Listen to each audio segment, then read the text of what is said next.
Uz sarunu esmu aicinājusi ģimenes ārsti Karīnu Verneri. Sveika! Sveika! Prieks tevi satikt. Man arī. Kas ir pārslodzes sirdī ikdienā? Īstenībā viss ir atkarīgs, kā mēs to vārdu saprotam.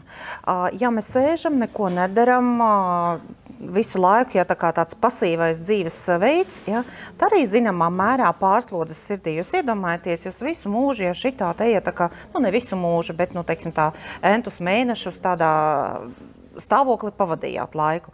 Un pēkšņi jūs izdomājat, ja, ka pietiek, ja vajag kaut kā pievērsties. Jā, tieši tā, ja. Vai sanāks, nesanāks, ja tā sirsniņa nav trenēta. Protams, arī pārslodze, ja, ko mums rāda ikdienā stresa situācijas. Ja.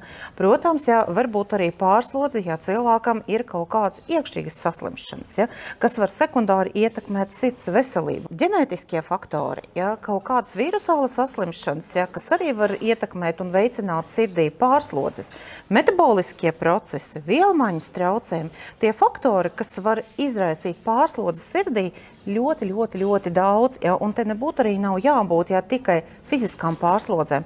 Arī pasīvais tāds dzīves stils, ja, zināmā mērā veicina pārslodzes sirdī. Ja. Kādas ir tās sūdzības, kad cilvēks sāk just, ka viņam kaut kas nav labi? Cilvēki īstenībā, ja, diezgan dažādi tās sūdzības raksturo. Ja.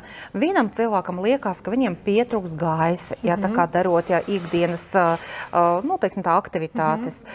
Citam cilvēkam viņš atzīmē, ja, kaut kādu neritmisku brīžiem, pārāk ātru sirdsdarbību, ja kaut kas tur viņam iekšā notiek, kaut kas kūliņo, kā bieži vien tie pacienti stāsta, ja, mums ārstiem. Tad, protams, ja, dažreiz liekas, ja, ka tur kaut kas iesāpās, ja, sažņaudzās, kaut kas spiežās, ja, tai sirds rajonā, ja, un tas faktiski tas ir tās galvenās sūdzības, ar kurām atnāk pie mums pacienti. Lotus Pharma. Inovācijas veselībai.